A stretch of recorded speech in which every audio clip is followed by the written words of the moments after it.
The only rivalry that really matters in your life is competing with yourself. So we've all heard it before. Stay in your lane, right? But let's be real. The temptation to peek over at someone else's lane, it's practically irresistible, right? Whether it's scrolling through social media, watching a colleague snag that big promotion, or seeing your neighbor's picture-perfect holiday card. Comparison is everywhere.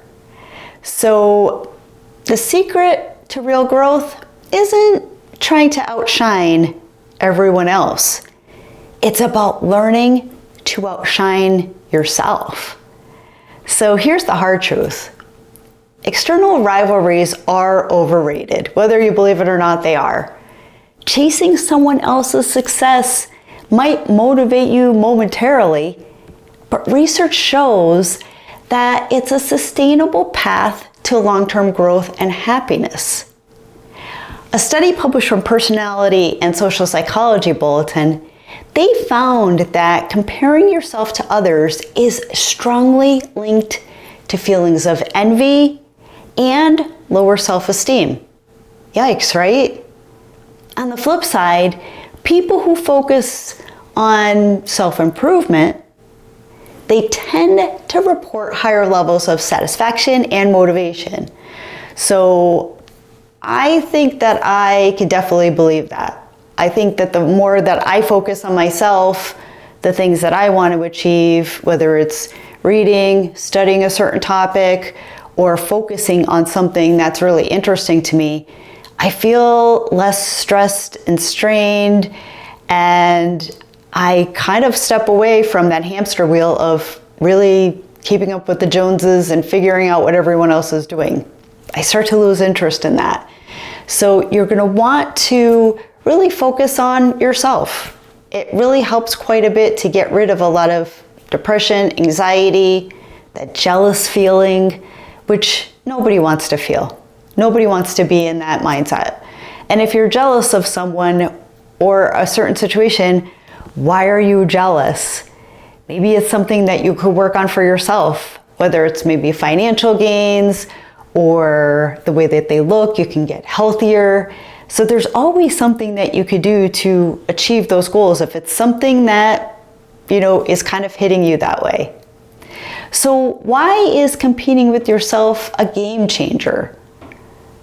First and foremost, it keeps you in control. And control the controllable, right? So when you focus on competing with others, your success depends too much on all of these external factors. And they're all things that you can't control. If you think about it, most of the things that cause us stress and strain, even in our work lives or our personal lives, are things that we can't do anything about. So sometimes you have to sit there and say, can I control the situation? Is there anything I can do? And for how hard that might be, sometimes you have to say, I have to stop, I have to move on. But when you're on your own benchmark, you're in charge of your own game. You define what success looks like, and you control the pace because you know where you are. Plus, there's no better opponent to outsmart than yourself, right? Yesterday. So when you look at yesterday's version and you look at today's version, are you at least maybe 1% better or a small, even 0.5% better? Better adds up in time. You're also looking at progress over perfection. So I talk a lot about this in many of my videos, but perfection isn't real. And people who try to be perfect are just in their own story, their own delusion. And it's holding them back from so many things. But when you're making progress, you're getting better. You're working towards something. And I always feel better feeling like I might not be there, but I am taking one step further. I'm one step closer to my goal. Maybe I wanted to lose 20 pounds, but I lost 2. Well, it's better than where I was yesterday, right? So did you know that aiming for small incremental improvements, it can actually make you more successful overall? It's really a mindset game The Japanese philosophy of Kaizen, which translates to continuous improvement, has been adopted from some of the world's most successful organizations and people, including Toyota and Amazon.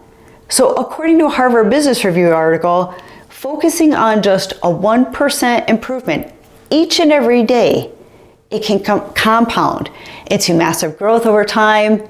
So imagine the possibilities of just making a small tweak and what that can do maybe a year from now. It builds resilience. Competing with yourself, it fosters grit, right? You're not chasing these fleeting trends or trying to mimic someone else's path.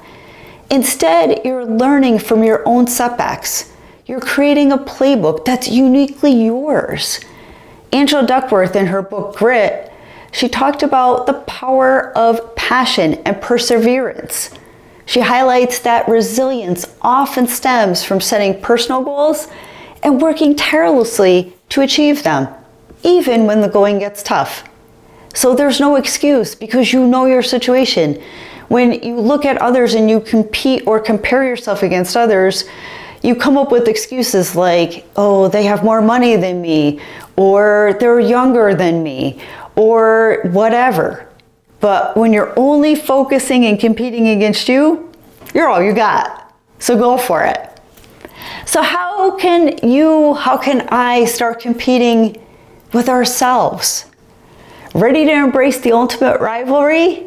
Here are some actionable strategies. And sometimes we're a little hard on ourselves because it is ourselves. So number one is set personal benchmarks.